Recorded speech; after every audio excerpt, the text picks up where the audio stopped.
en España de cómo se van a prorrogar las ayudas al escudo social. Vamos ahora con nuestro primer invitado a esta hora de la mañana, nuestro siguiente invitado, José María Oquín, catedrático de Economía de la Universidad Pablo de Olavide. José María, muy buenos días. ¿Qué tal? Buenos días a todos.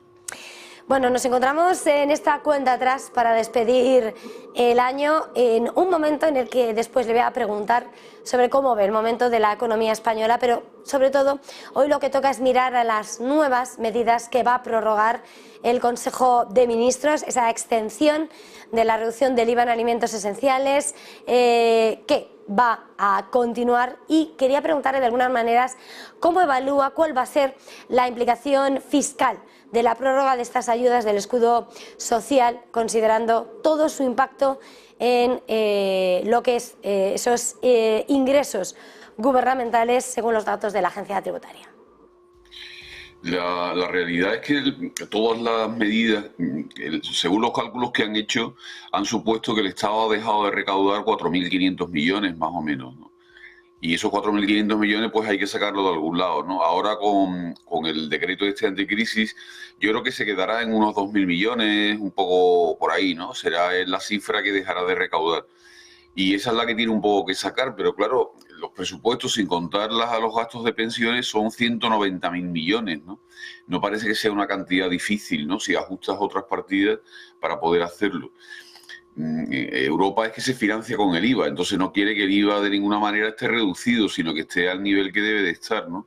Hoy hablan que seguramente van a dejar, se da por seguro, ¿no?, el de la alimentación al 0% en una serie de alimentos, en otro como puede ser la pasta, y lo dejarán en el 5%, y después la electricidad, en vez de volver al 21, parece que vamos a volver al 10, desde el 5 en el que estamos, ¿no? Entonces, yo no creo que fiscalmente sean unas cantidades que nos puedan suponer un desequilibrio, ¿no? Es verdad que en el 2024 volvemos al pacto de estabilidad más o menos, ¿no?, porque hay unas sendas de ajuste. Tenemos que ajustar la deuda pública, reducirla algo. Esto, si el PIB crece y algo la inflación, como es un tanto por ciento del PIB, pues no será difícil corregirlo, ¿no? Si el país se estanca un poco, como da la impresión de que va a ocurrir, y los precios se terminan moderando también, pues entonces igual hay que hacer algún tipo de aportación, ¿no?, y no renovar deuda para aminorar así el ratio, ¿no? Pero no creo que vayan a ser unas partidas que supongan una crisis fiscal y que tengamos que hacer grandes partidas. Teniendo en cuenta una cosa, ¿no?, que eso es lo que debemos de tener claro, ¿no? O sea, este es un gobierno que no quiere reducir gastos, este gobierno lo que quiere es subir los impuestos. Entonces vamos a una sociedad en la que el Estado va a pesar muchísimo más, y para pesar más necesita financiarse, y para financiarse los impuestos van a subir. En este momento, lo que no se sabe, ¿no?, y mencionaba, es que el Gobierno aún no ha decidido si va a extender las tasas reducidas del IVA en electricidad y gas. También un dato, dado el impacto considerable de los ingresos, ¿cómo podría el Gobierno equilibrar la necesidad de estabilidad fiscal con el deseo de aliviar a los consumidores frente al aumento de los costes energéticos? Yo creo que los costes energéticos, las subvenciones las va a quitar, ¿no? Porque ahora mismo el gas está en 30 y tantos euros el megavatio, ¿no? No llega a ese tope de 50 euros, ¿no? Con lo cual nos vamos la excepción ibérica pues va a terminar prácticamente en un par de días, ¿no? Por otro lado, el precio del kilovatio está a 0,11, ¿no?, que es un precio relativamente barato. Es decir, ahora mismo no tenemos una preocupación, ¿no?, de que los precios energéticos sean los que vayan a alimentar la inflación. Ahora mismo la inflación se debe más a una subida de salarios y a una subida de los márgenes empresariales. Son otros componentes de la oferta agregada. Y todo eso se sostiene porque el Estado sigue dando subvenciones, ayudas, y el consumo sigue manteniéndose. El consumo no se está manteniendo tanto porque los consumidores estén todos con unas expectativas súper positivas, ¿no?, sino porque el Estado vía transferencia lo está financiando. Entonces, entre el gasto que hace el Estado directamente y las transferencias que envían a las familias para mantener el consumo, pues esto impulsa también la inflación, ¿no? Tenemos espiral inflacionista, espiral por los márgenes empresariales, y también la demanda, la inflación de demanda, ¿no? Entonces, entre las tres, más o menos mantienen la inflación, pero es una inflación controlada, ¿no? también el hecho de que los precios sigan subiendo y el país crezca significa que vamos a recaudar más por IVA, por los impuestos especiales, y con la subida de los salarios también vamos a recaudar más por el impuesto de renta de personas físicas. O sea que yo creo que más o menos, como las cantidades no son muy grandes, estas cantidades en concreto, y seguimos recibiendo fondos, entonces no es demasiado difícil ajustarlo, ¿no? Otra cosa es lo que vaya a pasar dentro de unos años cuando esos fondos se retiren y si no somos capaces de hacer determinados ajustes en algunas cuentas, ¿no? Mirando a esas medidas, la decisión sobre descuentos en el transporte público y posibles extensiones podría influir en esas finanzas públicas. José María, ¿cómo podrían esas medidas propuestas como el transporte público gratuito para ciertos grupos impactar en los presupuestos y qué consideraciones deberían tenerse en cuenta al respecto? El transporte, o sea, tenemos dos medidas, ¿no? Uno sobre los trenes de cercanías, que es un descuento del 30% que puede llegar al 50% si el resto de las administraciones públicas pues lo subvencionan también, ¿no? Eso es media distancia y cercanías. Yo creo que ese seguramente va a desaparecer, ¿no? En la subvención. Y lo que van a dejar es el transporte gratuito para jóvenes y para niños y para personas desempleadas, ¿no? Que esta es un poco la medida. Ahí una serie de medidas sociales, ¿no? Allí también surgió todo el tema de los desahucios y tal. Entonces esas medidas parece que las van a dejar como una especie de pincelada, ¿no? De que a las personas más necesitadas pues las seguimos ayudando de una u otra manera, ¿no? Entonces este es un poco la línea, ¿no? Tenemos que quitar subvenciones, no queremos que se nos vayan los precios ahora en el mes de enero y por el otro lado queremos dejar una impresión de que el gobierno tiene una sensibilidad social para las personas más necesitadas, ¿no? Y en eso es un poco el equilibrio en el que yo creo que están con esta ley anticrisis. Mirando otros apartados, otras patas de esas medidas, se menciona medidas laborales vinculadas a la ayuda pública, la protección de empleos en el contexto del aumento de los costes energéticos.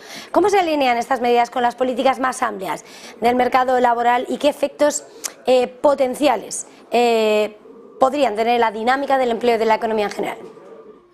Bueno, el mercado laboral, estamos un poco a la expectativa, ¿no? De si vamos a volver a un desempleo caro, ¿no? Que sería, desde mi punto de vista, una decisión incorrecta, pero bueno, el gobierno es el que es, ¿no? Entonces, ahora mismo lo que estaban diciendo es, no se pueden despedir trabajadores en aquellas empresas o industrias que justifiquen el despido por un incremento energético.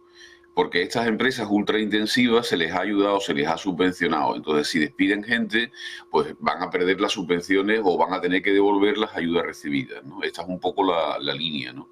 Entonces, es una línea concreta que afecta a una serie de empresas concretas, ¿no? Pero no es una línea general para todo el mercado laboral, ¿no? El otro día estuvieron aprobando también toda una serie de rentas mínimas y de ayudas a las personas que ya han cubierto los fondos de desempleo que le correspondían. Lo que estamos teniendo es un mercado muy subvencionado, donde el equilibrio ese que tienes que tener entre incentivar que la gente acepte puestos de trabajo o incentivar que la gente esté más tiempo en el paro porque está relativamente cómodo, ¿no? Salvando las necesidades sociales que pueden tener algunos colectivos y algunas personas, ¿no? Pero estamos en un modelo laboral que está un poco virando y está virando a salarios mucho más altos para que marquen esa diferencia entre el incentivo que tengo por estar parado con las ayudas que recibo y el incentivo que tendría si aceptara un puesto de trabajo, ¿no? Los cálculos es que tenemos 190.000 puestos de trabajo que se ofrecen y que nadie los quiere, ¿no? Y por otro lado tenemos un 11% de paro, es decir, es un desajuste total, ¿no? Somos el país que tiene más paro de la OCDE, ya ni Grecia nos supera, ¿no? Y sin embargo seguimos como si no pasara nada, ¿no? Entonces en el mercado laboral seguimos dando toda una serie de medidas, de pequeños apuntes, pero que desde mi punto de vista están haciendo que la búsqueda de empleo cada vez tenga menos incentivos, ¿no? Y tiene más incentivos el estar parado, estar esperando un empleo que vamos a ver si llega, ¿no? También somos bastante nefastos, ¿no? A la hora de cambiar el capital humano de las personas y ser capaces de, si estaban en un sector que ya no tiene empleo, ser capaces de recondicionarlos a otros que tengan una demanda de trabajo mucho más dinámica, ¿no? Entonces, la verdad es que es un mercado que no funciona. De alguna manera está dibujando al tiempo que se evalúan esas medidas lo que es la realidad de la economía española. Estaba señalando ese problema, ¿no? Sí. Arrastra el mercado laboral en un momento en el que también, iniciando este tiempo de análisis, apuntaba como también de cara a 2024 con ajuste, pero se va encaminando la vuelta a lo que va a ser el ajuste fiscal en un momento en el que estamos viendo como en España el gasto de las pensiones se dispara, la deuda, los niveles de deuda ya alcanzan, como otros muchos países, volúmenes muy importantes. No sé cómo se anticipa, por tanto, ese movimiento de cara a un ajuste fiscal y cómo puede convivir todas estas medidas al tiempo que coexisten gastos tan importantes y esas medidas de apoyo. Da la impresión de que los gastos en pensiones de momento no los vamos a frenar, ¿no? O sea que habrá que financiarlos si el mercado laboral se anima, pero yo creo que estamos en pleno empleo prácticamente con ese 11% de paro. Si el mercado laboral se anima, pues podemos recaudar un poco más, ¿no? Supongo que más medidas a medio plazo vamos a tener que meter, ¿no? Alargar un poco más la edad de la jubilación y a lo mejor disminuir algún tipo de prestaciones. El Estado lo que pasa es que va a tener que aportar dinero a la caja de la Seguridad Social. Ya lo está haciendo y lo va a hacer más, ¿no? Con lo cual de ahí, digamos, del presupuesto general, quitando las cotizaciones a la Seguridad Social y pensiones, vamos a tener que traer una cantidad para eso, ¿no? Después, por otro lado, Europa ahora mismo en el Pacto de Estabilidad no está tan pendiente del déficit, sino que está pendiente del ratio de la deuda, ¿no? Esta es la realidad, ¿no? O sea, el déficit lo puedes tener un poco alto o puedes tener una política de ajustes durante unos años, pero si eso lo haces, tienes que ir reduciendo todos los años al menos un punto y medio de deuda pública, ¿no? Todavía hay que precisarlo por países, ¿no? Entonces, esa reducción de la deuda pública es una ratio, o sea, es la deuda entre el PIB nominal, ¿no? Si sube el PIB, que da la impresión de que va a seguir subiendo, aunque poco, pero vamos a tener una subida de entre el 1,5% y el 2% más o menos, ya se verá en lo que termine el año 24, y después por otro lado los precios, ¿no? Que todavía estarán en el torno al 3%, 3,5%, a lo mejor nos sale alguna interanual y en otras ya empezamos a ver el 2 algo, ¿no? Esta es un poco la perspectiva, ¿no? Entonces, manteniendo la deuda, si el PIB nominal sube, la ratio va disminuyendo paulatinamente. Entonces, es un equilibrio sutil, ¿no? O sea, si el país crece, tengo un poco de inflación, voy recaudando más impuestos, no me meto en unos incrementos de gastos que sean excesivos. Todavía no hemos hablado de si vamos a mantener los impuestos excepcionales a la banca y a la electricidad, que es otro, al sector eléctrico, ¿no? Que es otro de los debates que está encima de la mesa, ¿no?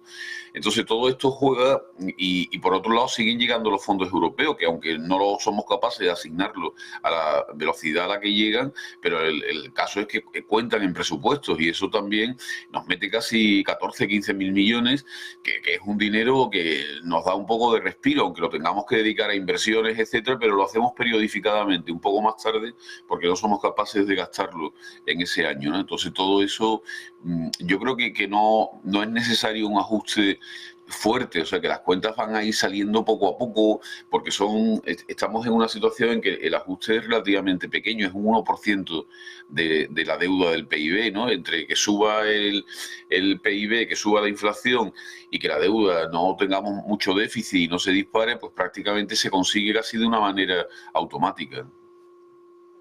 José María, estamos mirando de alguna manera medidas que van a entrar en vigor con ese año que estamos a punto de estrenar en apenas unos días, un año en el que además todo la mirada sí que también está puesto en lo que es la política monetaria, en las decisiones del Banco Central Europeo, con permiso de la FED, pero por nuestra cercanía es el Banco Central Europeo y lo que va a ser lo que está esperando ese cambio de la política monetaria. No sé cómo prevé, cómo ve el nuevo escenario una vez que asistamos a ese ya tope en los tipos de interés y por lo tanto ese pivote. Yo creo que vamos a tener dos tipos de medidas, ¿no? Una política de señales en la que va a haber declaraciones que nos van a meter miedo, de decir que los tipos no van a bajar todavía, que todavía la inflación no está controlada, que es una preocupación para el Banco Central. Entonces ese tipo de señales un poco nos alertan, ¿no? De decir, bueno, no empecemos porque en el momento que digan vamos a hacer una política monetaria expansiva otra vez, es decir, vamos a bajar los tipos de interés, las bolsas se disparan, hay un cambio total en expectativas y la gente se pone otra vez a consumir y a gastar. Y esto es lo que no se quiere que ocurra, ¿no? Entonces, ¿qué es lo que van a hacer? Yo creo que no van a subir más los tipos de interés, sería una cosa muy extraña. Lo que pasa es que el conflicto de Gaza se está complicando cada vez más, ¿no? Y vamos a ver en lo que termina, porque ya todo el tema del canal de Suez está en una situación muy complicada y esto puede arrastrar a los precios del petróleo a unos niveles muy elevados, ¿no? Y a lo mejor también la parte del gas, que esta vez no va a ser el ruso, sino el gas catarí de los países árabes, pues igual puede subir también, ¿no?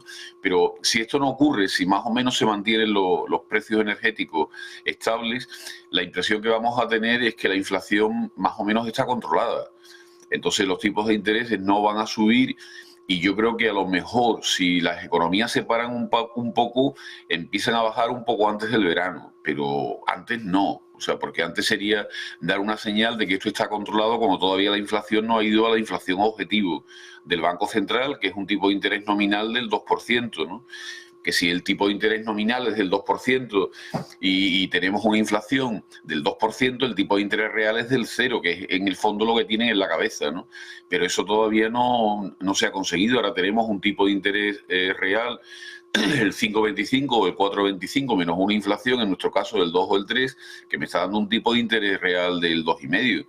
Entonces, con ese tipo de interés real se espera que la economía se frene, pero recordemos dos cosas. Primero, al Banco Central Europeo lo que le interesa es la economía alemana, no la economía española. O sea, esto es una cosa que está clara.